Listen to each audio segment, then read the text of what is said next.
ओम नमो भगवते वासुदेवाय।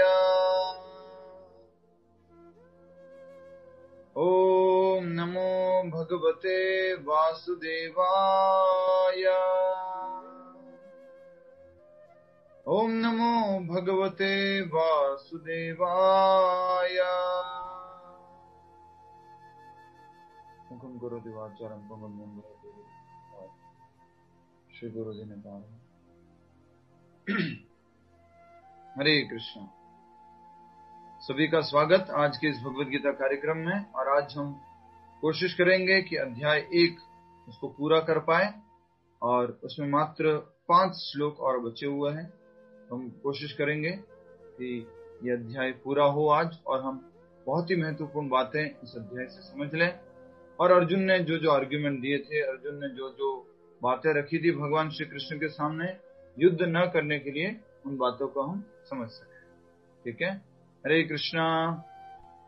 हरे Krishna. Loudly smile please. थोड़ा मुस्कुराइए तो वक्ता को भी थोड़ा सा प्रसन्नता होती है बोलने में। बहुत सुंदर भगवद गीता की चर्चा करने जा रहे हैं। हरे कृष्ण। श्लोक संख्या 41 आप सभी से निवेदन है, श्लोक को दोहराएंगे। अध्याय 1 श्लोक संख्या 41।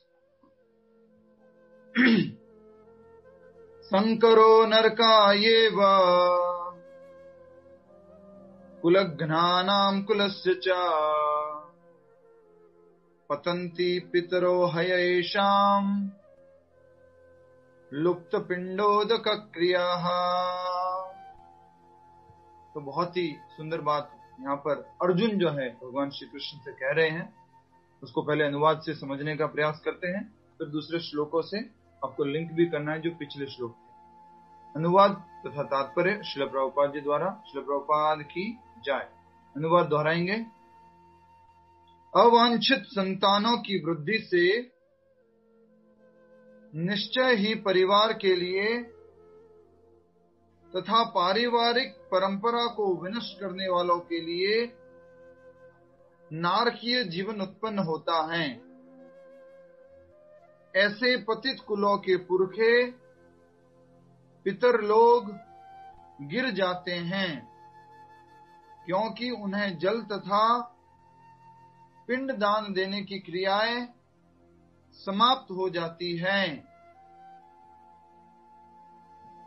तो जैसा कि आप यहाँ समझ पा रहे हैं कि यहाँ पर बताया जा रहा है अर्जुन के द्वारा भगवान श्री कृष्ण से, बहुत बुद्धिमान अर्जुन ने भगवान श्री कृष्ण को तर्क रखा है कि वो कह रहे हैं कि कृष्णा, अगर हम युद्ध करेंगे तो पहले तो हमारे ऊपर पाप आएगा। ये लोग तो कुछ समझते नहीं है, हम तो कुछ समझते हैं। वो लोग तो अधर्मी हैं, हम लोग तो धर्म के साथ हैं, तो हम क्यों ऐसा करें। फिर अर्जुन बोलता है कि अगर घर के अंदर अधर्म आ जाएगा तो क्या होगा, कुल की स्त्रियां प्रदूषित हो जाएंगी, उनको कोई एक्सप्लॉइट करेगा, और उनकी वजह से फिर क्या उत्पन्न होंगे, वर्ण संकर संतानें उत्पन्न होगी, अनवांटेड प्रोजेनी, अनवांटेड पॉपुलेशन। अगर ऐसा होगा तो क्या होगा, वो आज के श्लोक में बताते हैं। शंकरो नरका येव, क्या हो जाएगा ऐसा करने से, ये वर्ण शंकर संतानें क्या कर देगी, नरक जैसी स्थिति उत्पन्न कर देगी। कल भी हमने बात की थी। शंकरो नरका येव कुलघ्नानां कुलस्य च, ये लोग जो कुल का नाश करते हैं, कुल का पूरा जो परंपरा है उसका नाश कर देते हैं, उसकी वजह से पूरे क्या हो जाएगी, कैसी परिस्थिति पैदा हो जाएगी, नरक जैसी परिस्थिति पैदा हो जाएगी। आगे बता रहे हैं पतंती पितरो हयेषाम, जो पितर लोग हैं, जो हमारे एंसेस्टर्स हैं, जो शरीर छोड़ के चले जा चुके हैं, और पाप कर्मों के कारण कुछ न कुछ ऐसे उन्होंने पाप किए थे, उस पाप कर्मों के कारण उनको अभी नया जीवन नहीं मिला है, और वो भी कहां पर है, सूक्ष्म शरीर में, अभी भी ऊपर के लोकों में है, कहीं न कहीं पितर लोक वगैरह में।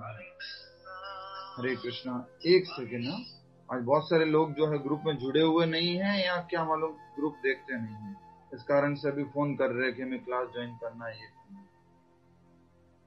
हरे कृष्णा। जी, पाठ हो रहा है ना?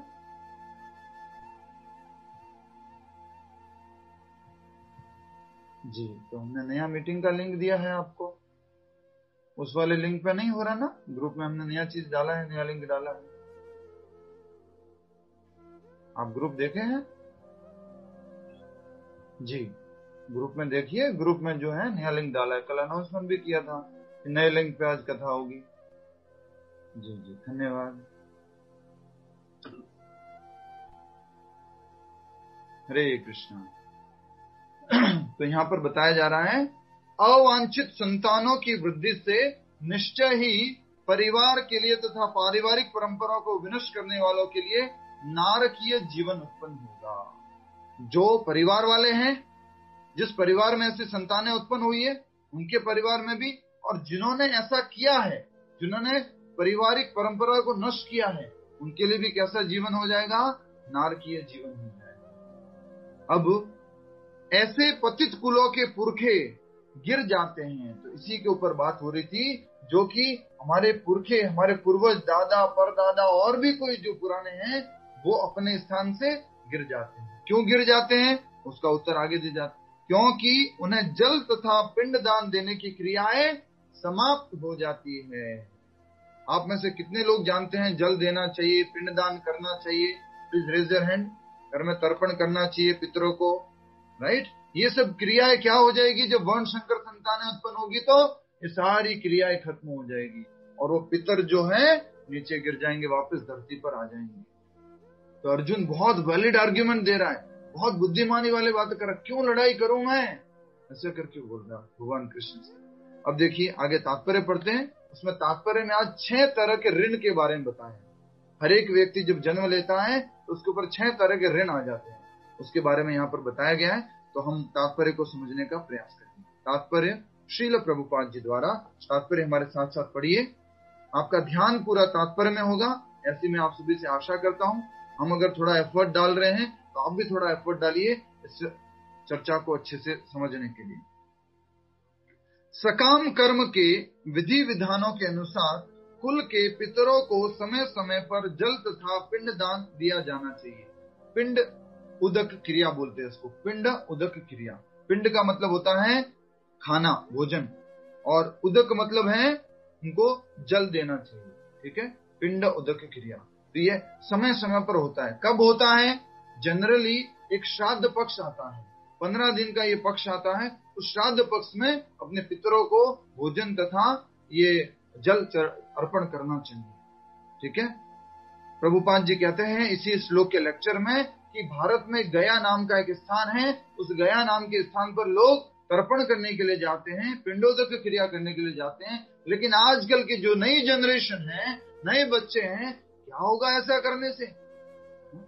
प्रभुपाद जी एक एग्जाम्पल देते हैं। कोलकाता में एक बोले साइंटिस्ट है, उसका नाम है पीसी सरकार। वो बोलता है कि अगर मरने के बाद तुम खाना दोगे, ऊपर चला जाऊंगा उसके बाद में, मेरे को तो इधर ही खाना दे दो, जितना दे सकते हो इधर ही दे दो। ऐसा करके वो आर्ग्यूमेंट देता है। नास्तिक एक साइंटिस्ट था वो सब।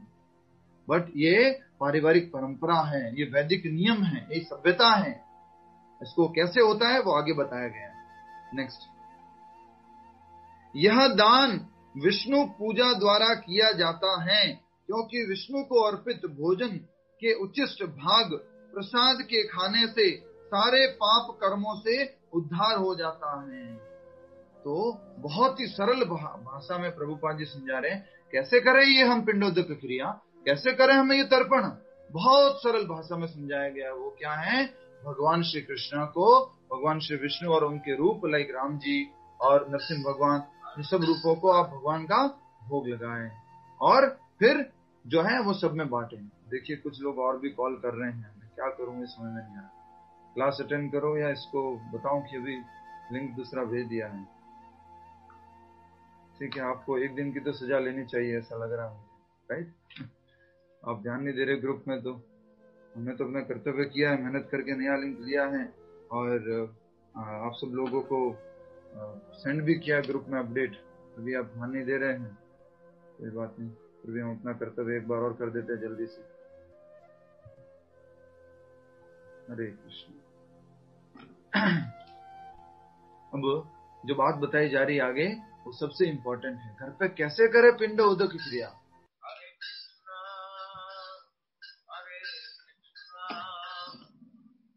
पूरी सहन शक्ति की परीक्षा ली जाएगी आज। हरि बोल। तो बताया जा रहा है पिंड उदक की क्रिया कैसे करे घर पे। तो कैसे कर सकते हैं? भगवान कृष्ण को भोग लगा करके उस प्रसाद को सब में वितरण करना है, और उस प्रसाद का जो आध्यात्मिक भाग है, आध्यात्मिक स्पिरिचुअल पोटेंसी जो है, वो उन पितरों को मिलती है, और फिर वो वहां से उस सूक्ष्म शरीर से मुक्त हो जाते हैं। होता क्या है, थोड़ा सा ध्यान दे दीजिए, इन शॉर्ट बताऊंगा। हरे कृष्णा, हरि बोल। ध्यान दीजिए, होता क्या है, हम आत्मा है, और आत्मा के ऊपर एक क्या होता है, सूक्ष्म शरीर होता है, और एक उसके ऊपर क्या होता है, स्थूल शरीर होता है। तो जो सूक्ष्म शरीर होता है उसको क्या बोलते हैं? मन, बुद्धि और अहंकार। आत्मा के ऊपर जो सूक्ष्म शरीर है उसको क्या बोला जाता है? मन, बुद्धि और अहंकार। और उसके ऊपर जो है वो क्या है? स्थूल शरीर। और स्थूल शरीर कौन सा है? ये जो हमारा बाहर का शरीर है। ये कैसा शरीर है? किसका बना हुआ है? Earth, water, fire, air, ether, sky, इसका बना हुआ ये। तो ये हमारी आत्मा के ऊपर दो तरह की कवरिंग है। जब किसी ने कुछ ज्यादा पाप कर लिए होते हैं तो उसको क्या नहीं मिलता है? स्थूल शरीर नहीं मिलता है। ध्यान दीजिए, लोग ध्यान नहीं दे रहे। इतनी इंपॉर्टेंट बात बता रहे हैं, आप ध्यान नहीं देते हो।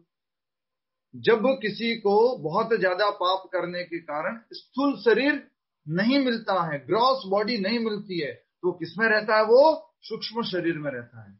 और सूक्ष्म शरीर में रहने के कारण उसकी इच्छाएं तो होती है। मान लीजिए उसकी इच्छा है कि मुझे अभी अच्छा सा भोजन करना है, मुझे कहीं घूमने जाना है, मुझे कुछ देखना है, ये सारी इच्छा तो होती है, लेकिन क्या नहीं है उसके पास? शरीर नहीं है ये सब कार्य करने के। रसगुल्ला उसको इच्छा है खाने की, लेकिन उसको खाने के लिए हाथ नहीं है, उसको खाने के लिए जीभ नहीं है, तो कैसे करेगा? कई बार ऐसी आत्माएं क्या कर लेती हैं, सूक्ष्म शरीर के साथ किसी और के शरीर में प्रवेश कर जाती है।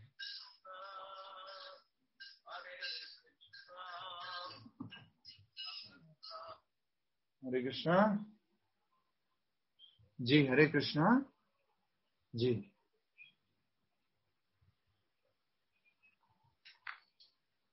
अभी आप कहे तो मैं क्लास कर लूं, नहीं तो मैं यही काम कर लूं। जी, टाइमिंग है ना ये तो क्लास का। नहीं, ठीक। हरे कृष्ण, हरे कृष्णा। आज के लिए थोड़ा सा गड़बड़ होने वाला है, रिकॉर्डिंग भी हो रही है, और रिकॉर्डिंग में ये सारी बातें जा रही है तो अच्छी बात नहीं है। हरे कृष्ण। तो हम बात बता रहे थे, जब कुछ ऐसे लोग गलत काम कर लेते हैं, पाप कार्य कर लेते हैं, उसके कारण उनको क्या नहीं मिलता है? स्थूल शरीर नहीं मिलता है। और कभी कभी अपनी इच्छा पूरी करने के लिए कहां चली जाती है ऐसी आत्माएं? सूक्ष्म शरीर के साथ किसी और के शरीर में प्रवेश कर जाती है। और लोग कहते हैं ना उसको, तो वो भूत प्रेत आ गया, ऐसा कुछ हो गया है। वो क्या है? किसी न किसी के शरीर में वो जो है आत्मा प्रवेश कर जाती है, और उस कारण से वो अपनी इच्छा पूरी करना चाहती है। और कई बार वो व्यक्ति जिसके शरीर में आत्मा प्रवेश की है, जितनी उसकी कैपेसिटी है उससे अधिक खा लेता है, उससे अधिक काम कर लेता है, उससे अधिक कुछ घूम लेता है। क्यों? कि उसके अंदर एक और क्या घुसी हुई है? एक और आत्मा घुसी हुई है। इस कारण से तो जब हम पिंडो उदक क्रिया नहीं करते हैं तो ऐसी आत्माएं नीचे गिर जाती है। और ये किसका कर्तव्य है? पुत्र का कर्तव्य है कि घर में क्या करना? पिंडो उदक क्रिया करना, श्राद्ध पक्ष में इसका पालन करना, तर्पण करना। आपने आज तक इस शब्द का अर्थ नहीं समझा होगा, उसको आज समझ लीजिए, अपनी डायरी में लिख लीजिए इस शब्द का अर्थ। आप सभी लोग बहुत गर्व से कहते हैं ना, मैं उनका बेटा हूं, मैं उनका पुत्र हूं, मैं ये हूं, मैं वो हूं। आज पुत्र शब्द का अर्थ समझ लीजिए। पुत्र शब्द का अर्थ क्या होता है? पू नाम नरकः इति त्रायते इति पुत्रः। जो पू नामक नरक है, एक नरक है, उसका नाम क्या है? पू। उस नरक से जो अपने माता पिता को बचाता है उसको क्या कहते हैं? पुत्र कहते हैं। क्या आप लोगों को मालूम था? ये जानकारी थी आपको? हम कहते हैं मैं इनका पुत्र हूं। पुत्र शब्द का अर्थ ये होता है। तो क्या आपने ये कर्तव्य किया है अपने माता पिता के प्रति? क्या आप ऐसा कर्तव्य कर रहे हैं?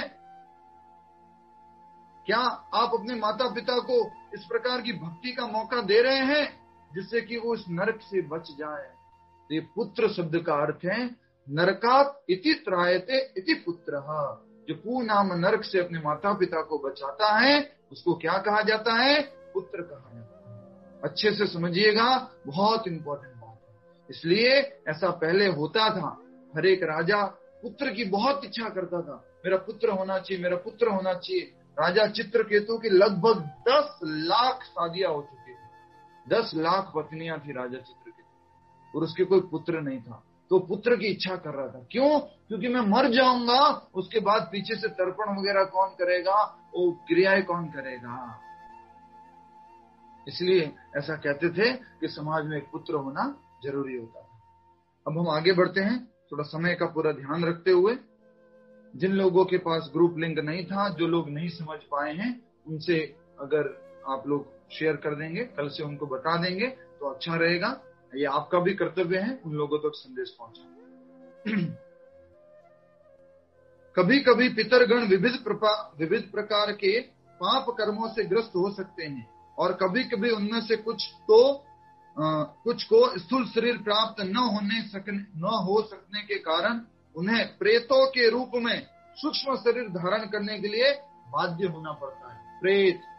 प्रेत आत्माएं, भूत आत्माएं, तो क्या होता है? इसका मतलब उनके पास सूक्ष्म शरीर है, स्थूल शरीर नहीं है। समझ में आ गया? Gross body and subtle body English में बोलते हैं इसको। बाहरी आवरण को बोलते हैं ग्रॉस बॉडी और आंतरिक आवरण को बोलते हैं सटल बॉडी। ठीक है, आगे। अतः जब वंशजों द्वारा पितरों को बचा प्रसाद अर्पित किया जाता है तो उनका प्रेत योनि या अन्य प्रकार के दुखमय जीवन से उद्धार होता है। पितरों को इस तरह की सहायता पहुंचाना कुल परंपरा है, और जो लोग भक्ति का जीवन यापन नहीं करते उन्हें ये अनुष्ठान करने होते हैं। बहुत ही इंपॉर्टेंट बात बताई जा रही है, इसको और ध्यान दीजिए। जो लोग भक्ति का अनुष्ठान नहीं करते, जो चैंटिंग नहीं करते हैं, जो कृष्णा कॉन्शियस नहीं है, जो डिवोटीज ऑफ लॉर्ड कृष्णा नहीं है, उनको ये सारे नियम पालन करने होते हैं। सारे नियम पालन करने होते हैं।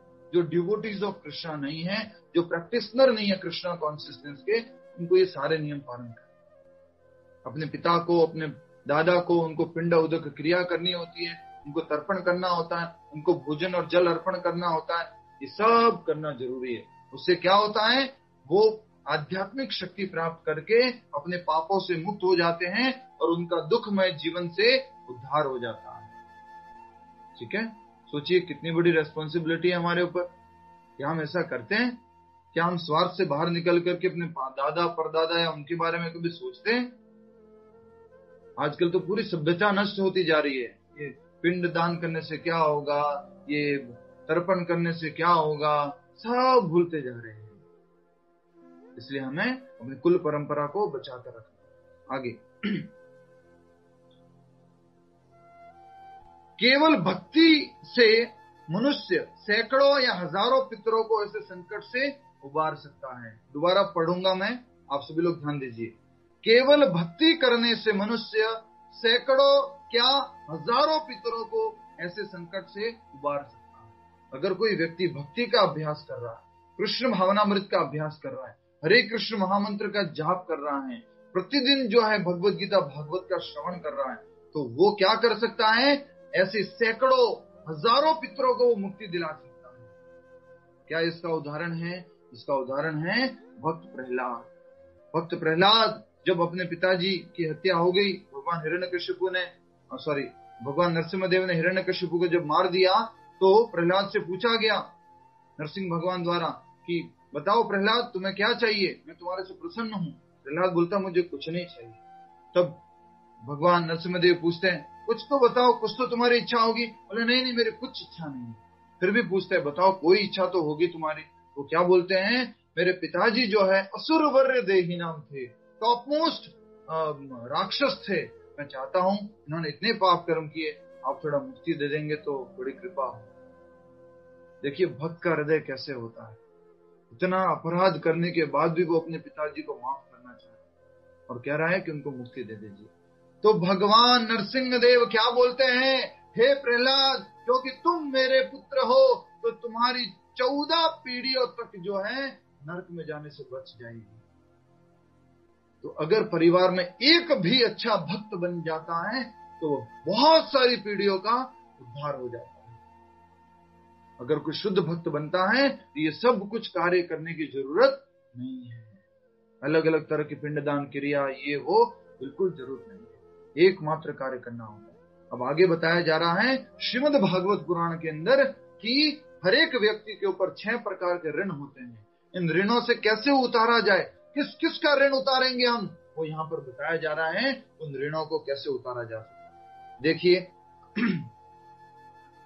श्लोक श्रीमद् भागवत में 11वें स्कंद में 5वें अध्याय और 41वें श्लोक में कहा गया है, क्या कहा गया है, देव ऋषि भूताप्त नृणाम पितृणाम न किंकरो नायम ऋणी च राजन सर्वात्मना यः शरणं शरण्याम गतो मुकुंदम परिहर्त कर्तम।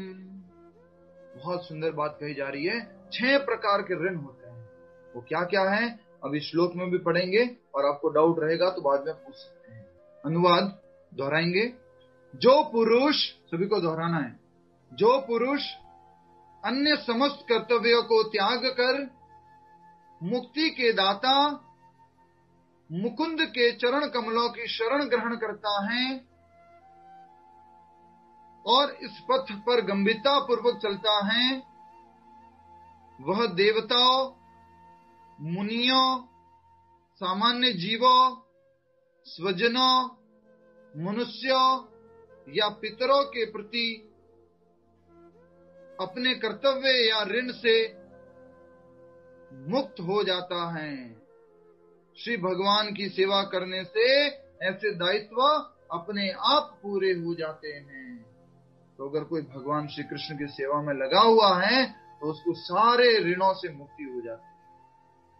इसलिए भगवान श्री कृष्ण को क्या कहा गया है, मुकुंद।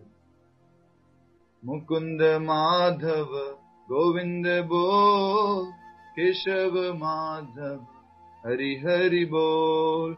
मुकुंद शब्द का अर्थ क्या है, जो मुक्ति को देने वाले हैं उनको क्या कहते हैं, Mukund, the giver of liberation. जो मुक्ति प्रदान करते हैं उनको मुकुंद कहते हैं।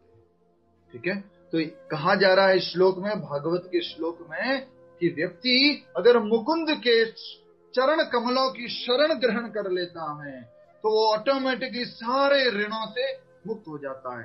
कौन कौन सा ऋण, सबसे पहले देवताओं का ऋण, फिर ऋषि मुनियों का ऋण, फिर सामान्य जीवों का ऋण, फिर मनुष्यों का ऋण, फिर अपने सगे संबंधियों का ऋण, परिवार वालों का ऋण, और फिर पितरों का ऋण। 6 प्रकार के ऋणों से मुक्त हो जाता है। क्यों ये वाला श्लोक यहाँ क्यों बताया गया भागवत का, क्योंकि पितरों की मुक्ति की बात कही गई थी। तो कैसे हो सकती है मुक्ति, एकमात्र मुकुंद भगवान श्री कृष्ण का एक और नाम है मुकुंद, उनकी अगर हम शरण जाते हैं तो सारे के सारे ऋणों से हम मुक्त हो जाते हैं। किस किस का ऋण उतारने जाएंगे आप, पिता का, सामान्य जीवों का, मनुष्यों का, देवताओं का, ऋषियों का, किस किस का ऋण उतारेंगे। ये तो जस्ट स्मॉल रूप में नारद मुनि बता रहे हैं, बाकी बहुत सारे ऋण हैं। तो एकमात्र कार्य करना होगा आपको, और वो क्या है, मुकुंद के चरणों की शरण ग्रहण करनी है। इसलिए कहा गया है गतो मुकुंदम परिहर्त्य कर्तम, मुकुंद के शरण में जाना है। कैसे जाएंगे मुकुंद की शरण में, मुकुंद की शिक्षाओं को समझ करके हम मुकुंद की शरण में जा सकते हैं। ठीक है, और जो शुद्ध भक्त जैसे श्रीला प्रभुपाद जी हैं वो हमें डायरेक्शन देंगे कि कैसे हमें उनकी शरण में जाना है। और भी बातें हैं इससे संबंधित, समय रहेगा तो चर्चा करेंगे। आगे बढ़ते हैं। श्लोक संख्या 42, 42 नंबर का श्लोक दोहराएंगे। दोषे रहते हैं कुलघ्नानाम वर्ण शंकर कारके उत्सादन्ते जाति धर्मा कुल धर्मा शाश्वताः। बहुत ही महत्वपूर्ण एक और आर्ग्यूमेंट अर्जुन दे रहे हैं। और वो आर्ग्यूमेंट में क्या दे रहे हैं कि नरक जैसी स्थिति उत्पन्न हो जाएगी वर्ण संकर संतानों की वजह से। वर्ण संकर संतानें क्या है प्रीति काकड़िया जी? कुछ लोग सो जाएंगे तो मैं जगा रहा हूँ। यस बताइए, वर्ण संकर संतानें क्या है? वर्ण संकर संतानें, हाँ क्या है? मारी माता नर्क बनाने वाले, लाइक कर नर्क बनाने वाले। બધું જોવું પડે છે। अच्छा म्यूट कर दीजिए। हरे कृष्ण। कौन बताएगा वर्ण संकर संतानें क्या होती है? कौन मदद करेगा इनको? या सीमा माता जी कोलकाता से बोलिए, माइक अनम्यूट करके। यस। हरे कृष्णा प्रभु। हरे कृष्णा। अवांछित संतान होती है जो पारिवारिक क्रियाकर्मों को नहीं समझती और नहीं करती है। अवांछित संतानें, जब स्त्रियां जो है प्रदूषित हो जाती है, वो दूसरे लोगों से संयोग कर लेती है, जिसमें कुछ रीति रिवाज नहीं, शादी नहीं, कुछ भी नहीं, ऐसा संयोग हो जाता है, उससे जो संतानें उत्पन्न होती है उनको वर्ण संकर संतानें कहा गया है। जो वर्ण से बाहर है। किससे बाहर है? वर्ण से बाहर है, तो इसलिए उनको क्या कहा जाता है? वर्ण संकर। वर्ण संकर संतानें क्या कर देती है? नर्क जैसा वातावरण ग्रहण कर देती है। प्रभुपाद जी उदाहरण देते हैं कि भी कोलकाता में ऐसा हो गया है, कोई भी रोड पे चला जाए तो रोड के ऊपर जो है वो अकेला अगर आप हो तो अचानक से कुछ ग्रुप ऑफ पीपल आ जाएंगे, लोग आ जाएंगे, आपको लूट लेंगे, आपको मार लेंगे। इस तरह से आपको इस तरह की हेलिस सिचुएशन जो है आजकल क्रिएट हो चुकी है। तो इस तरह से ये सब जगह अलग अलग तरह से हो रहा है। ठीक है। और प्रभुपाद जी से एक बार है ना, एक रिपोर्टर ने पूछा, स्वामी जी मैंने सुना है आपका प्रचार पूरे विश्व में चल रहा है, सब जगह चल रहा है, तो क्या आपका प्रचार नरक में भी चल रहा है क्या? क्या पूछा? क्या आपका प्रचार नरक में भी चल रहा है क्या? प्रभुपाद जी से किसी ने पूछ लिया। तो प्रभुपाद जी क्या बोलते मालूम है? उस टाइम लंदन में प्रवचन हो रहा था, तो प्रभुपाद जी बोल रहे हैं, what do you think this London is less than hell? Prabhupada ji बोलते हैं, तुम क्या सोचते, लंदन जो है नरक से कुछ कम है क्या? सारे नरक जैसे कार्य होते हैं यहाँ पर। तो ये वर्ण शंकर संतानों के लिए वजह से होता है। और प्रभुपाद जी के सामने कौन बैठा था उस टाइम मालूम है? हिप्पीज बैठे हुए थे। और प्रभुपाद जी बोलते हैं, हिप्पी पॉपुलेशन इज वर्ण शंकर। सोचिए, तो हिप्पी आजकल हमारे भारत में भी होते जा रहे धीरे धीरे। हिप्पी को प्रभुपाद जी ने हैप्पी बना दिया था। तो अगर आप हिप्पीज को हैप्पी बनाना चाहते हो तो हरे कृष्णा से जोड़ दीजिए उनको। हरे कृष्णा। अनुवाद पढ़ेंगे श्लोक संख्या 42 का। सभी से निवेदन है, मेरे पीछे दोहराएंगे। जो लोग कुल परंपरा को विनष्ट करते हैं और इस तरह अवांछित संतानों को जन्म देते हैं, उनके दुष्कर्मों से समस्त प्रकार की सामुदायिक योजनाएं तथा पारिवारिक कल्याण कार्य विनष्ट हो जाते हैं। तो ये वर्ण संकर संतानें क्या कर लेती हैं? कुल की परंपरा को नष्ट कर देती है। मतलब कि वर्ण संकर हो गए, अब क्या मालूम पिता कौन है, माता कौन है, कुछ भी अच्छे से मालूम नहीं है। तो ये लोग कहाँ किसका पिंडदान करेंगे, किसको तर्पण करेंगे? तो कुल की परंपरा क्या हो रही है? नष्ट हो रही है। और कुल की परंपरा नष्ट होने से क्या होता है फिर? इस तरह अवांछित संतानों को जन्म देते हैं, उनके दुष्कर्मों से समस्त प्रकार की सामुदायिक योजनाएं खत्म हो जाती है। जो सोशल सोसाइटी की जो अलग अलग हमने इसमें बताया गया, दो शब्द उपयोग किए गए। एक तो बोला गया कुल धर्मा एंड एक जाति धर्मा। तो जाति धर्म से मतलब बिल्कुल भी वो नहीं है जो कि आजकल हमारी जाति हो गई, मैं शर्मा हूं, मैं गुप्ता हूं, मैं पटेल हूं, मैं ये हूं, मैं वो। ये जाति की बात नहीं हो रही है यहाँ पर। जाति धर्म से अर्थ क्या है? ब्राह्मण, क्षत्रिय, वैश्य, शूद्र। और कुल धर्म से क्या अर्थ है? हर एक व्यक्ति जिस कुल में जन्म लिया है उस कुल की कुछ परंपरा होती है, कुछ नियम होते हैं। तो कुल की जो परंपरा है वो भी नष्ट हो जाएगी। ऐसा करके अर्जुन बोल रहा है भगवान श्री कृष्ण से। आगे तात्पर्य की तरफ आगे बढ़ेंगे। तात्पर्य, सनातन धर्म या वर्णाश्रम धर्म द्वारा निर्धारित मानव समाज के चारों वर्णों के लिए सामुदायिक योजनाएं तथा पारिवारिक कल्याण कार्य इसलिए नियोजित हैं कि मनुष्य चरम मोक्ष प्राप्त कर सके। तो ये जो बताया गया है ना ब्राह्मण, क्षत्रिय, वैश्य, शूद्र, ब्रह्मचारी, गृहस्थ, वानप्रस्थ, संन्यास, ये वर्णाश्रम बनाया गया। क्यों बनाया गया? कि ग्रेजुअली, धीरे धीरे धीरे धीरे मनुष्य अपने चरम लक्ष्य, मनुष्य जीवन के टॉप मोस्ट लक्ष्य को प्राप्त कर सके। और वो क्या है? भगवत धाम को जाना, जन्म मृत्यु के चक्र से मुक्त होना, मोक्ष प्राप्त करना, जो कि यहाँ पर लिखा हुआ है। हमारे में से सब लोगों को अगर पूछा जाए ना, आपके जीवन का लक्ष्य क्या है, कोई उत्तर नहीं दे पाएगा। किसी के पास उत्तर नहीं है जीवन का लक्ष्य क्या है।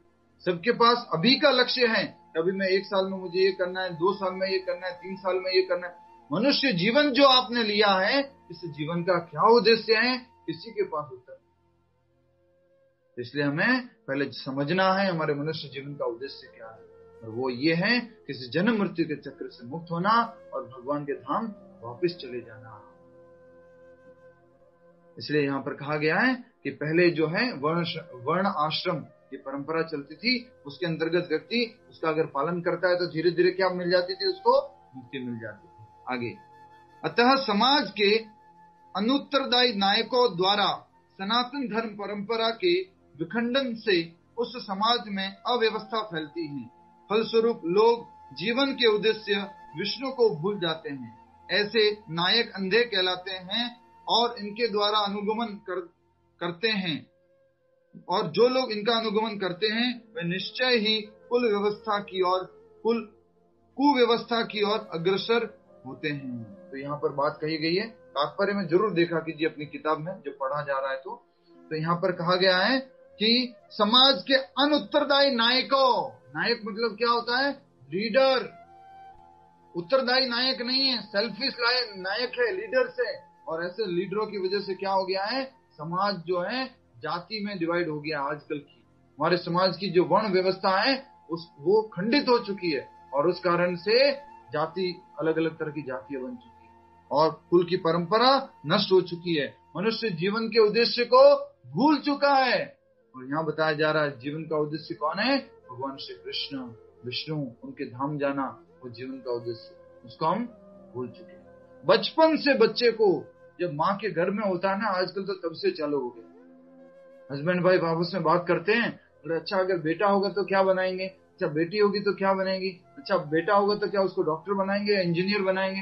वो माँ के गर्भ से ही कुछ बातें करना शुरू कर देते, और उसको इस तरह से बताया जाता है कि तुम्हारे जीवन का उद्देश्य क्या है?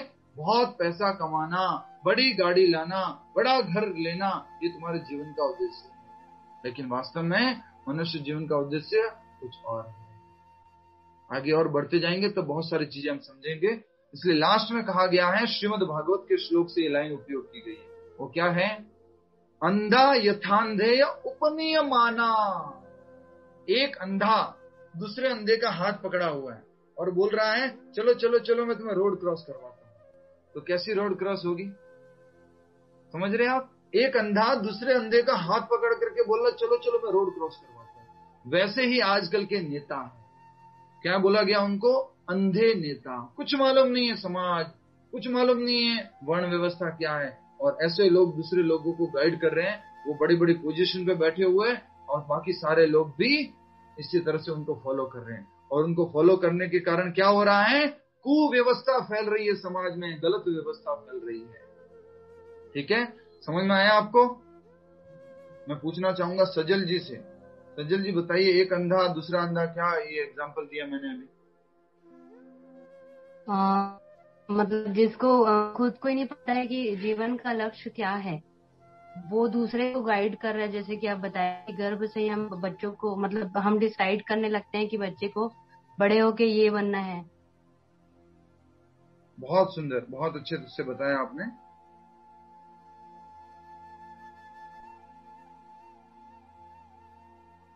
बहुत अच्छे से बताया कि एक अंधा जो है दूसरे अंधे को रास्ता दिखा रहा है। इसका अर्थ क्या है कि वो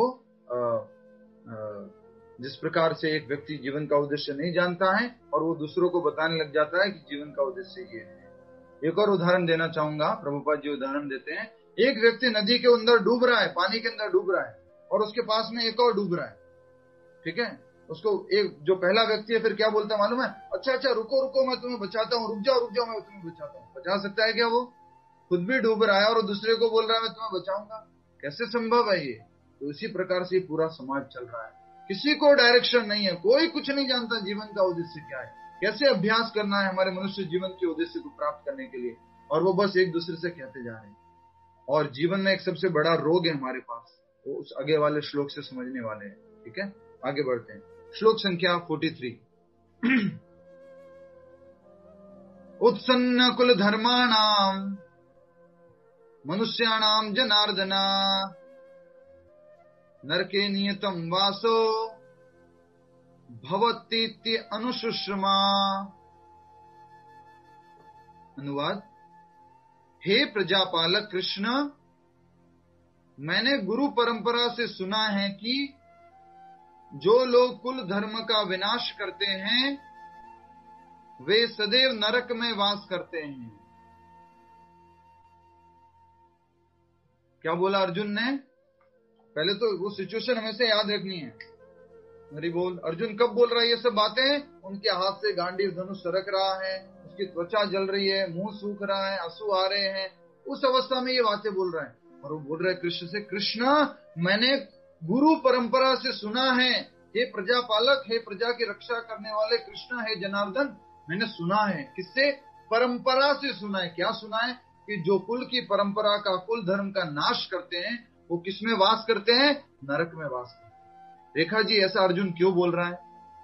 रेखा जी अहमदाबाद से या सूरत से, कहां से? बोलिए रेखा जी, माइक अनम्यूट करके बोलिए। यस, आपसे ही कह रहे हैं, माइक अनम्यूट करके बोलिए। ऐसा अर्जुन क्यों बोल रहा है कि जो कुल परंपरा का नाश करता है वो नरक में वास करता है? क्यों? हरे कृष्ण प्रभु। हरे कृष्ण। नहीं समझ में आया। अर्जुन कह रहा है कि जो कुल परंपरा का नाश करता है, पारिवारिक परंपराओं का नाश करता है, वो नरक में वास करता है। ऐसा क्यों कह रहा है वो? नहीं समझ में आया। इसलिए खाली सुन रहे हैं आप लोग, ध्यान नहीं दे रहे, टेंशन नहीं। नहीं ध्यान दे रहे तो। हरे कृष्ण। स्वाति जी बताइए, ऐसा क्यों बोल रहा है अर्जुन? क्योंकि उनको लड़ाई नहीं करनी है और उनके खुद के परिवार के जनों को मारकर वो पाप नहीं करना है कि वो उनका जो सब मर जाएंगे तो ये परंपरा ये सब कुछ नहीं कंटिन्यू होगा, इसलिए। यस, वो कोई कह रहा है, माइक म्यूट कर लीजिए, वो ये सोच रहे हैं कि अगर मैं युद्ध करूंगा, जीत लूंगा तो मुझे तो शायद क्या मिल जाएगा? राज्य मिल जाएगा। लेकिन मैंने क्या सुना है कि ऐसे लोग जो कुल की परंपरा का नाश करते हैं वो तो कहाँ वास करते हैं? नरक में वास करते हैं। नियतम नरके वासो। और अर्जुन ने कैसे बोला ये? इस बात को हमें समझना है। अर्जुन ने क्या बोला? मैंने गुरु परंपरा से सुना है कि ऐसी कोई बात होती है, ऐसी कोई चीज होती है। लेकिन हम सब लोगों से जब पूछा जाता है ना, अच्छा आप बताइए ये भगवान के बारे में आप क्या कहना चाहते हैं, तो हम सब लोग क्या कहते हैं मालूम है? Actually, according to me, God is some energy, some power. So, yes, I feel that God is some power. फिर किसी और से पूछा जाता है, अच्छा आप क्या कहते हैं भगवान कैसे हैं? Whatever, maybe he will be power, but he is not a man like us. According to me, ये जो है ना, ये आप ध्यान रखना। आज के बाद आपको ध्यान रखना है। और क्या ध्यान रखना है? यही ध्यान रखना है कि आज के बाद कभी ये नहीं बोलोगे कि according to me, मैं ऐसा सोचता हूँ। आज के बाद आपको ये नहीं बोलना है। आपको बाद क्या बोलना है? मैंने ऐसा उनसे सुना है कि ये ऐसा होता है। प्रभुपाद जी बोलते, what is the value of your thinking? आपकी एक छोटी सी व्यक्ति की सोच का क्या वैल्यू है? अगर कोई कह दे एक्चुअल में according to me sky is not blue, it's green, कुछ चेंज हो जाएगा क्या? कुछ चेंज हो जाएगा? नहीं। So why you want to say your own thinking? जब भी आप अर्जुन से ये सीखना है, आज के श्लोक में क्या सीखना है? मैंने गुरु परंपरा से सीखा है, कुल परंपरा से सीखा है कि ऐसा करने से ऐसा होता है। तो बोल रहा है मैंने गुरु परंपरा से सीखा है कि अगर कोई कुल की परंपरा को नष्ट कर देता है तो वो कहाँ वास करता है? नरक में जाता है। तो कृष्णा, मैं नरक में नहीं जाना चाहता हूं, मुझे ये युद्ध नहीं करना है। ठीक है, आगे तात्पर्य। अर्जुन अपने तर्कों को अपने निजी अनुभव पर न आधारित करके आचार्यों से सुन रखा है उस पर आधारित करता है। ठीक है, हम सब लोग क्या करते हैं, हमारे तर्कों को हमारी तरफ से ही बोलते हैं, लेकिन यहाँ पर क्या बताया जा रहा है, आचार्यों ने जैसे बताया है वैसे करना है। अब आज 3 शब्द लिख लीजिए आप, गुरु, साधु एंड शास्त्र। गुरु, साधु एंड शास्त्र। जब भी आपकी बात है, कोई भी बात आप कर रहे हैं, वो ये तीनों का प्रमाणित बात होनी चाहिए, गुरु से, साधु से, शास्त्र से। इन तीनों में मैच करनी चाहिए, या एटलीस्ट जो गुरु शास्त्रों को फॉलो करते हैं वो जब बात कहे तो वो प्रमाणित बात होनी चाहिए। ठीक है, हरे कृष्ण। आगे, वास्तविक ज्ञान प्राप्त करने की यही विधि है। जिस व्यक्ति ने पहले से ज्ञान प्राप्त कर रखा है, उस व्यक्ति की सहायता के बिना कोई भी वास्तविक ज्ञान तक नहीं पहुंच सकता। तो यहाँ पर बहुत सुंदर बात कही जा रही है। लोग कई बार कहते हैं ना, मुझे गुरु की जरूरत नहीं है, मैं तो डायरेक्ट कृष्णा की भक्ति कर लूंगा या कर लूंगी। तो यहाँ बताया जा रहा है, जब तक आप उस व्यक्ति से संपर्क नहीं करोगे जो ऑलरेडी उस मार्ग पर चल चुका है, जो ऑलरेडी भगवान को प्राप्त कर चुका है, तब तक आप जो है उस भगवान को प्राप्त नहीं कर पाओगे। इसलिए हर एक के जीवन में किसकी आवश्यकता होती है, गुरु की आवश्यकता होती है। एक बार प्रभुपाद जी बॉम्बे में थे और वहां पर जो है कुछ लोग मिलने आए थे, और अभी किसका सीजन चल रहा है आजकल, कौन से फल का सीजन चल रहा है, यस, फलों का राजा आम। आम का सीजन चल रहा है, और आम के सीजन में वो लोग कुछ आम लेके आए थे अर्पण करने के लिए। तो प्रभुपाद जी ने उसको फिर बताया कि ऐसा, अच्छा ठीक हो, ऐसा करो, इसको तुम काट दो। अपने शिष्य को बोला, और शिष्य कौन था मालूम है, फॉरेनर डिसाइपल प्रभुपाद जी का। तो उसको बोला कि तुम इसको काट दो। तो उसी समय जो है एक कोई उस टाइम की, मान लीजिए कोई हीरो हीरोइन होगी या कुछ नया नया अभिनेत्री होगी, उस टाइम में जो भी उनको बोलते होंगे, उस टाइम बॉलीवुड था या नहीं था मालूम नहीं, वो भी आई अपने पति के साथ में प्रभुपाद जी को मिलने के लिए। तो उसने क्या देखा मालूम है, वो जो फॉरेनर शिष्य है वो आम काट रहा है, आम काटते काटते उसमें क्या बोलते हैं, छिलका भी मिक्स हो रहा है, वो अच्छे से पीस भी नहीं काट पा रहा है। तो फिर वो जो आई थी अभिनेत्री, मिलने के लिए आई थी, वो बोलती है, स्वामी जी क्या मैं काट सकती हूँ इसको। तो उसने क्या किया मालूम है, अच्छे से उसको पील किया, फिर उसको बढ़िया से स्लाइस में एक एक पीस अच्छे से काटा, उसमें कुछ वो उसका जूस वूस बाहर नहीं निकला, ऐसा करके अच्छे से काटा। फिर प्रभुपाद जी ने अपने शिष्य के सर के ऊपर हाथ रख के बोला, देख, एक आम काटने के लिए भी गुरु की जरूरत होती है, सीख इनसे आम कैसे काटना चाहिए। राइट। तो उसी प्रकार से हमें जीवन में हर एक चीज को सीखने के लिए गुरु की आवश्यकता होती है, और सबसे इम्पोर्टेंट जब आध्यात्मिक बात को हमें सब सीखना होता है तब। वर्णाश्रम धर्म की एक पद्धति के अनुसार मृत्यु के पूर्व मनुष्य को पाप कर्मों के लिए प्रायश्चित करना होता है। जो पापात्मा है उसे इस विधि का अवश्य उपयोग करना चाहिए। ऐसा किए बिना मनुष्य निश्चित रूप में नरक में भेजा जाएगा, जहां उसे अपने पाप कर्मों के लिए कष्टमय जीवन बिताना होगा। हम बहुत सारे पाप कर लेते हैं, और पाप करने का कारण क्या है आप वो भी लिख लीजिए। हम पाप क्यों करते हैं, इसका कारण, उसका कारण है अज्ञानता। What is the reason behind committing sinful activities? Ignorance. अज्ञानता के कारण हम क्या करते हैं, पाप करते हैं। इसलिए हम अज्ञानता से क्या करना है, बाहर निकलना है। इसलिए जब सबसे पहला हम कथा शुरू करते हैं तो सबसे पहला क्या मंत्र बोलते हैं, ओम अज्ञान तिमिरांधस्य। हे गुरुवर, मैं अज्ञान में पैदा हुआ हूं, मुझे इस अज्ञान से बाहर निकालिए। तो इसलिए जब हम अज्ञान से बाहर निकल जाएंगे तो हमारे पाप कर्म बंद हो जाएंगे। आगे यही बात कही गई है कि जनरली शास्त्रों के अनुसार, वेदों के अनुसार, व्यक्ति मरने से पहले जो उसको एटलीस्ट याद है, मैंने ये पाप कर्म किया था, मैंने ये पाप कर्म किया था, मैंने ये पाप कर्म किया था, उन पाप कर्मों से उसके लिए क्या करना चाहिए, उसको प्रायश्चित, अटोनमेंट, प्रायश्चित करना चाहिए। अगर वो प्रायश्चित करता है तो अगले जीवन में उसको वो कष्ट भुगतने नहीं पड़ते हैं। इसको मनुष्य को कोशिश करनी चाहिए कि वो कष्ट में जीवन जो है बिताने से बच जाए, नरक में जाने से बच जाए।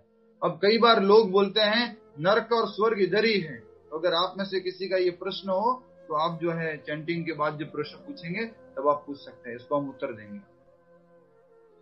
श्लोक संख्या 44। इसके बाद में 2 श्लोक और बचे हैं, तो तो आज ही हम इसको पूरा करने का प्रयास करेंगे। और आप सभी से निवेदन है, ये संदेश आप सभी तक पहुंचा दीजिएगा। नया अध्याय शुरू हो रहा है, अब टाइम लिमिट या सेशन ब्रेक होने वाली डिस्टर्बेंस नहीं रहेगी, तो आप सभी को ये संदेश पहुंचा सकते हैं। श्लोक संख्या 44। अहोबत महत पापम कर्तुम व्यवसिता वयम यद राज्य सुख लोभेना हंतुम स्वजनम उद्धताः। यस, अनुवाद दोहराएंगे। ओह, कितने आश्चर्य की बात है, हम सब जघन्य पाप कर्म करने के लिए उद्धत हो रहे हैं। रिपीट कीजिए। राज्य सुख भोगने की इच्छा से प्रेरित होकर हम अपने ही संबंधियों को मारने पर तुले हैं। तो अर्जुन क्या बता रहा है यहाँ पर, क्या प्रकट कर रहा है? आश्चर्य। ओह कृष्णा, ये क्या हो गया? हम राज्य सुख लेने के चक्कर में, पूरा अपना घर परिवार और इतना राज्य लेने के चक्कर में हम क्या करने जा रहे थे? युद्ध भूमि में आ गए और अपने ही मित्रों का, अपने ही संबंधियों को हत्या करने के ऊपर तुल गए। ओह, ये क्या करने जा रहा था मैं? ऐसा करके अर्जुन ऐसे हो गया। सोचिए, इमेजिन कीजिए, अर्जुन ऐसे कर रहे हैं। ओह, ये क्या करने जा रहा था मैं?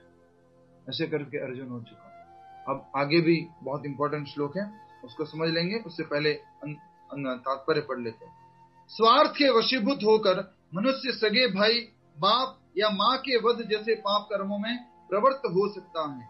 विश्व के इतिहास में ऐसे अनेक उदाहरण मिलते हैं, किंतु भगवान का साधु भक्त होने के कारण अर्जुन सदाचार के प्रति जागरूक है, अतः ऐसे कार्यों से बचने का प्रयत्न करता है। सुभाषिनी माता जी बताएंगे।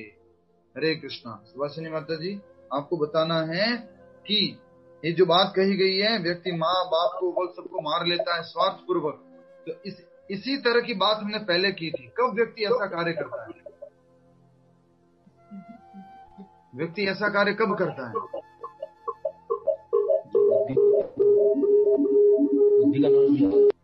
हस्बैंड वाइफ दोनों का माइक ऑन है, दोनों अलग अलग मोबाइल से कर रहे हैं, इसलिए इको आ रहा है। तो मैं पूछना चाहूंगा किसी और से। रूपल जी कहाँ है? दिख नहीं रहे। हरे कृष्णा। कौन बताएगा? मोनिका अग्रवाल जी बताइए। लालच के कारण। यस, लोभोपहत चेतसः। लोभ के वश व्यक्ति क्या कर लेता है? पाप कर्म कर लेता है, और इतना लालची हो जाता है अपने पिता, अपने माता। अब आपको क्या बताऊं, मेरे से ज्यादा आप जानते हैं। बहुत सारे एग्जाम्पल आपने सुने हैं, पढ़े भी हैं। लोग अपनी माँ को कहीं पे छोड़ के आ चुके हैं। अमेरिका से बच्चा माँ को फोन करता है, मैं लेने के लिए आ रहा हूँ, आप अपना घर वगैरह बेच दो। बेटा लेने के लिए आता है और फिर एयरपोर्ट पे जाते हैं दोनों लोग, और एयरपोर्ट पे जाने के बाद में बेटा जो है माँ से बोलता है, माँ तुम इधर ही बैठो, मैं टिकट लेके आता हूँ। और बेटा टिकट लेने के लिए गया होता है, उसके बाद कभी वापस नहीं आता। वो क्या लेने के लिए आया था? वो धन संपत्ति लेने के लिए आया था, लेके चला माँ को। ऐसे बहुत सारे लोग हैं जो माँ की मृत्यु होने के बाद भी क्या करते हैं मालूम है? माँ का अंगूठा लेने के लिए माँ की बॉडी को कई महीनों तक, 2-2, 3-3 महीनों तक प्रिजर्व करके रखते हैं, तो उनकी पेंशन निकालनी है, उनकी पेंशन निकालनी है। ये कार्य करते हैं। तो बहुत, मेरे से ज्यादा आप लोग जानते होंगे। मैं तो ज्यादा न्यूज़पेपर और टीवी वगैरह देखते नहीं है, न्यूज वाली, तो आप सब लोग को हमारे से ज्यादा मालूम होगा कि कैसे एक व्यक्ति धन के लालच में, लोभ में अपने पिता को, अपने माँ को, अपने भाई को हत्या तक कर लेता है, या कटघरे में एक सामने खड़े होकर के वो गाली गलौज करते हैं। बट अर्जुन क्या बोलता है? वो मैं क्या कर रहा था, मुझे ये नहीं करना चाहिए। ये किसका लक्षण है? वैष्णव भक्त का लक्षण है, एक साधु का लक्षण है, एक भक्त का लक्षण है। वो ऐसे काम करने में हिचकिचाता है, इसलिए इतना हिचकिचाहट हो रही है उसको कि वो क्या कर रहा है? उसके हाथ से धनुष गिर रहा है, रो रहा है, शरीर कांप रहा है, त्वचा जल रही है, इतना ज्यादा उसके शरीर में बदलाव आ गया। आगे श्लोक संख्या 45 सभी से निवेदन है, दोहराएंगे। यदि माम अप्रतीकारम शस्त्रम शस्त्रपाणयः धार्तराष्ट्रारणे हन्यु तन्मे क्षेमतरम भवेत्। अनुवाद दोहराएंगे, बहुत ही महत्वपूर्ण बात कह रहे हैं। यदि शस्त्रधारी धृतराष्ट्र के पुत्र, बोलिए, मुझ निहत्ते तथा रणभूमि में प्रतिरोध न करने वाले को मारे तो मेरे लिए यह श्रेयस्कर होगा। अर्जुन ने क्या बोला? मेरे लिए श्रेयस्कर होगा। क्या श्रेयस्कर होगा? कि मैं अपना हथियार छोड़ दूं, मेरे पास कोई हथियार ना हो, मैं निहत्ता हूं, और सामने वाले लोग, कौरव लोग आकर अगर मुझे मार भी दें तो मैं उसमें कोई प्रतिरोध नहीं करूंगा, मैं कोई उनका विरोध नहीं करूंगा, मैं उनके द्वारा मारा जाना जो है सही समझूंगा, और यही मेरे लिए अच्छा होगा। इतना ज्यादा उसके अंदर दया की भावना आ रही है, करुणा की भावना आ रही है। जीवन भर उन्होंने परेशान किया कौरवों ने, तो भी उसके अंदर इतनी करुणा की भावना आ रही है। तात्पर्य,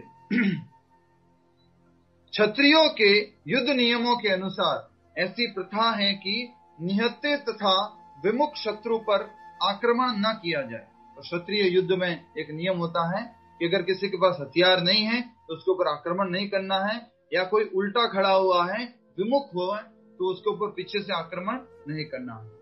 किंतु अर्जुन ने निश्चय किया कि शत्रु भले ही इस विषम अवस्था में उस पर आक्रमण कर दे, किंतु वह युद्ध नहीं करेगा। उसने इस पर विचार नहीं किया कि दूसरा दल युद्ध के लिए कितना उद्यत है। इन सब लक्षणों का कारण उसकी दयाद्रता है, जो भगवान के महान भक्त होने के कारण हुई है। तो अर्जुन यहां तक भी आ गया है। कहां तक आ गया अर्जुन? क्या बोलने लग गया है? अब बताएंगे, सही उत्तर देंगे रेखा जी। अर्जुन अब किस स्थिति तक पहुंच गया है? माइक अनम्यूट करके बोलिए। यस, श्लोक के अनुवाद से बताना है कि अब अर्जुन किस स्थिति तक पहुंच गया है।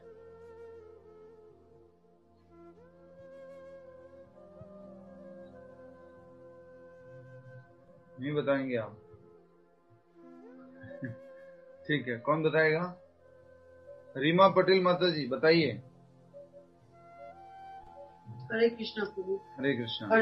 Arjun would rather be killed by one of the Kauravas, Dhritarashtra's son, than fight. Yes, तो अर्जुन यहाँ तक बोलने लग गया है कि मैं इनके द्वारा मारा जाना अच्छा समझता हूँ, मैं इनको मारना नहीं चाहता। तो ये अर्जुन ने यहाँ तक पहुंच गया है। अब लास्ट कहाँ तक पहुंच गया? लास्ट श्लोक देख लेते हैं, और भगवान श्री की कृपा से आज हम पहला अध्याय पूरा कर पाएंगे। संजय वाच, लास्ट श्लोक कौन बोल रहा है? संजय बोल रहा है। हमारे गुजराती संजय भाई है ना, वही बोल रहे हैं धृतराष्ट्र को। क्या बोल रहे हैं देखिए। संजय वाच एवमुक्त्वा अर्जुन संख्ये रतोपस्थ उपाविशत् विसृज्य संशरं चापम शोक विघ्नस्य मानसः। अनुवाद, संजय ने कहा, युद्ध भूमि में इस प्रकार कहकर अर्जुन ने अपना धनुष बाण एक और रख दिया और शोक संतप्त चित्त से रथ के आसन पर बैठ गया। देखिए श्लोक संख्या 20 में अर्जुन ने क्या बोला था? कृष्णा, मैं अपना रथ वगैरह लेके रेडी हूं, अपना धनुष बाण लेके रेडी हूं, अब मुझे दोनों सेनाओं के बीच में लेके जाओ। 21वें श्लोक में बोला था, लड़ाई करने के लिए रेडी था, अपना बाण वगैरह लेके तैयार था अर्जुन।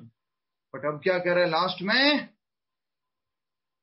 अर्जुन खड़ा हुआ है और खड़े हुए क्या बोल रहा है वो? कृष्णा, हे कृष्णा, मैं अपना धनुष तथा बाण एक और रख रहा हूं। उसने रख दिया है। संजय जो है वो धृतराष्ट्र को बता रहा है, इसलिए ऐसी बात कही जा रही है। अर्जुन ने अपना धनुष और बाण एक तरफ रख दिया है, शोक संतप्त चित्त से रथ के आसन पर बैठ गया है। अब वापिस क्या कर दिया है? बैठ गया। कृष्णा, मेरे से युद्ध नहीं होने वाला, मैं लड़ाई नहीं करूंगा, वो मुझे आके मार ले, कोई बात नहीं, उनको मारने दो, मुझे युद्ध नहीं करना, मुझे उनको नहीं मारना। कृष्णा, ये गांडीव इधर रख लिया है, ये बाण इधर रख लिया है, मैं और नहीं खड़ा रह पा रहा हूँ, मुझे चक्कर आ रहे हैं, मेरी जो त्वचा जल रही है, मेरा मुंह सूख रहा है। कृष्णा, अब मैं युद्ध नहीं करूंगा, और बैठ गया वहां। तो अर्जुन की ऐसी स्थिति हो गई है। कहाँ अर्जुन तैयार था युद्ध करने के लिए, और अभी पूरी तरह से वो एकदम करुणावश वो जो है युद्ध करने से मना कर दिया। अपना गांडीव धनुष छोड़ दिया उसने। मैंने कथा में बताया था, जब युधिष्ठिर ने बोला था कि अपना गांडीव धनुष छोड़ दो, तो उसको बहुत गुस्सा आ गया था और अपने बड़े भाई को उसने बुरा भला कहा था।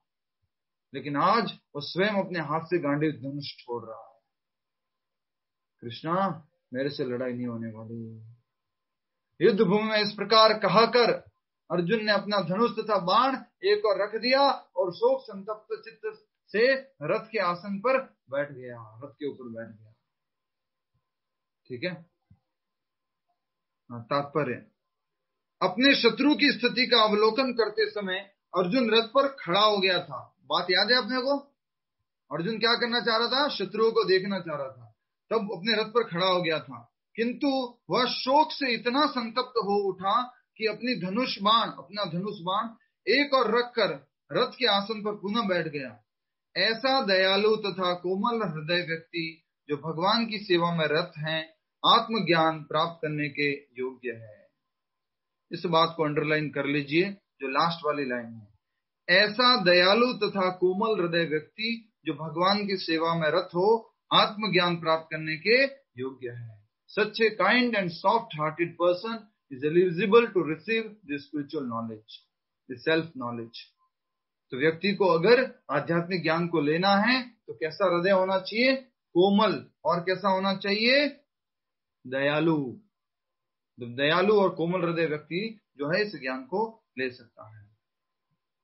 और लास्ट लाइन पढ़ लीजिए मेरे साथ साथ। इस प्रकार भगवत गीता के प्रथम अध्याय कुरुक्षेत्र के युद्ध स्थल में सैन्य निरीक्षण का भक्ति वेदांत तात्पर्य पूर्ण हुआ। अर्जुन विषाद योग का तात्पर्य पूर्ण हुआ। इस प्रकार से हमने सफलता पूर्वक अध्याय 1 को पूरा किया है। ग्रंथराज श्रीमद् भगवद गीता की जय। तो मैं